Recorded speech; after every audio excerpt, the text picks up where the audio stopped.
అందరికీ నమస్కారం. నా పేరు Prasanna. Welcome back to our channel Prasanna జున్ను వ్లాగ్స్. ఈ వీడియోలో మనం మొక్కజొన్నలతో 2 రకాల గారెలు ఎలా చేయాలో చూద్దామండి. ఈ మొక్కజొన్నలతో తీపి గారెలు అలాగే కారం గారెలు చేసుకోవచ్చు. కొన్ని మాత్రమే మనకి సీజన్స్లోనే దొరుకుతాయి. స్వీట్ కార్న్స్ అయితే 365 డేస్ మనకి బయట సూపర్ మార్కెట్స్లో అవైలబుల్గా ఉంటున్నాయి. కానీ ఈ మొక్కజొన్నలు మనకి ఇయర్లీ 2 పంటలు మాత్రమే వేస్తారు. ఆ టైంలోనే మనకి ఇవి దొరుకుతాయి. ఇలా సీజన్స్లో దొరికేవి మాత్రం వదలకుండా వీలైనన్ని సార్లు తింటూ ఉండాలి. వీటి కోసం ముందుగా మొక్కజొన్నలని తీసుకొని గింజలను ఒలుచుకొని పక్కన పెట్టుకోవాలి. ఇక్కడ ముందుగా నేను తీపి గారెలు చేస్తున్నానండి. ఈ తీపి గారెల కోసం కొన్ని మొక్కజొన్న గింజలను మిక్సీ జార్లోకి వేసుకోవాలి. తర్వాత అందులో కొద్దిగా బెల్లం వేసుకొని మిక్సీ పట్టండి. వాటర్ అసలు వేయొద్దు. వాటర్ వేయకుంటేనే మనకి బ్యాటర్ అనేది చాలా లూజ్ వస్తుంది. వాటర్ అసలు వేయకుండానే మిక్సీ పట్టండి. తర్వాత అందులో కొన్ని మొక్కజొన్న గింజలను వేయండి. అక్కడక్కడ పంటికి తగులుతూ చాలా బాగుంటుంది టేస్ట్. తర్వాత స్టవ్ ఆన్ చేసి కళాయి పెట్టి అందులో డీప్ ఫ్రైకి సరిపడా ఆయిల్ వేసి ఆయిల్ బాగా హీట్ అయిన తర్వాత మనం ప్రిపేర్ చేసుకొని ఉంచుకున్న బ్యాటర్ని చిన్న గారెల్లాగా వేయాలి.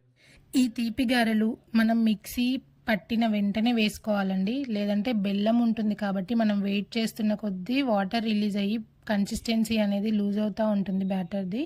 నాకు ఇక్కడ అలాగే జరిగింది. అందుకే అవి గారెల షేప్ అనేది కరెక్ట్గా రాలేదు.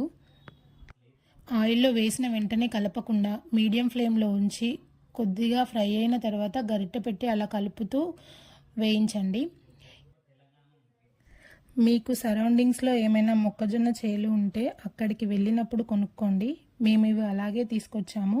మాకు 100 రూపీస్కి 10 ఇచ్చారు. ఫ్రెష్గా ఉంటాయి, అలాగే టేస్ట్ కూడా బాగుంటాయి. ఫ్రై అయిన తర్వాత తీసుకొని తినేయడమే. వేడిగా ఉన్నప్పుడు తింటేనే చాలా బాగుంటాయి టేస్ట్. ఒకసారి ట్రై చేయండి. తర్వాత కారం గారెలు.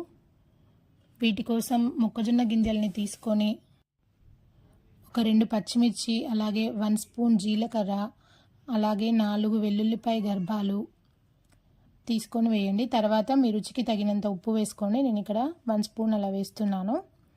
తర్వాత ఇవన్నీ మిక్సీ పట్టండి. బాగా మెత్తగా అవసరం లేదు. వాటర్ అసలు వేయద్దు. వాటర్ వేయకుండానే మిక్సీ పట్టండి. కొంచెం కచ్చాపచ్చాగానే మిక్సీ పట్టుకోండి. అప్పుడే మనకి టేస్ట్ బాగుంటాయి. తర్వాత అందులో కొన్ని మొక్కజొన్న గింజలు అలాగే ఒక మీడియం సైజు ఆనియన్ని చిన్న ముక్కలుగా కట్ చేసుకొని వేసుకోండి. అలా పచ్చి ఆనియన్స్ ఆ మొక్కజొన్న గింజలు ఆయిల్లో ఫ్రై అయ్యి తింటుంటే టేస్ట్ అనేది చాలా బాగుంటుంది. మీరు కనుక నా ఛానల్ని ఫస్ట్ టైం చూస్తున్నట్లయితే లైక్ చేయండి, షేర్ చేయండి, కామెంట్ చేయండి, అలాగే సబ్స్క్రైబ్ చేసుకోండి. సబ్స్క్రైబ్ చేసుకున్న తర్వాత పక్కనే ఒక చిన్న బెల్ ఐకాన్ ఉంటుంది. దాన్ని క్లిక్ చేయండి. నేనేమైనా వీడియోస్ చేస్తే మీకు నోటిఫికేషన్స్ వస్తాయి. మీరు ఈజీగా చూడొచ్చు. ఫస్ట్ తీపి గారెలు చేసుకున్నాం కదా, అదే ఆయిల్లో మళ్ళీ ఈ గారెలు వేసుకోండి. ఫస్ట్ తీపివే చేయండి, ఎందుకంటే మళ్ళీ ఇవి వేసిన తర్వాత తీపివి చేస్తే అవి కారం టేస్ట్ వస్తాయి. కాబట్టి ముందు తీపివి చేసుకొని తర్వాత ఇవి చేసుకోండి. మీడియం ఫ్లేమ్లో ఉంచుకొని గారెల షేప్లో చేసుకొని అలా ఆయిల్లో వేయండి. ఈ చల్లటి వాతావరణంలో ఈవినింగ్ టైంలో వర్షం పడుతుంటే వేడిగా ఈ గారెలు చేసుకొని ఈ గారెలు తింటూ తర్వాత 1 కప్పు టీ తాగితే ఎంత హాయిగా ఉంటుందో మీరు ఒకసారి ట్రై చేసి నాకు చెప్పండి. చాలామంది ఇవి స్వీట్ కార్న్స్తో చేస్తారు. స్వీట్ కార్న్స్తో చేస్తే అంత టేస్ట్ అనేవి అంత బాగోవండి. ఒకసారి ఇలా నార్మల్ మొక్కజొన్నలతో ట్రై చేయండి. టేస్ట్ దానికి దీనికి డిఫరెన్స్ అనేది మీకు అర్థమవుతుంది. ఒకసారి ట్రై చేసి చూడండి. అలాగే ఎలా వచ్చాయో కామెంట్ బాక్స్లో కామెంట్ చేయండి. ఇలా గారెలు కాకుండా ఒలిచిన మొక్కజొన్నల్ని కొద్దిగా ఆయిల్ వేసి ఉప్పు కారం వేసి ఫ్రై చేసుకొని తిన్నా చాలా బాగుంటుంది టేస్ట్. అంతే, మొక్కజొన్నలతో ఎంతో టేస్టీగా ఉండే 2 రకాల గారెలు రెడీ అయిపోతాయండి. Thank you for watching. అంతే ఇంకా ఈ వీడియో. బాయ్.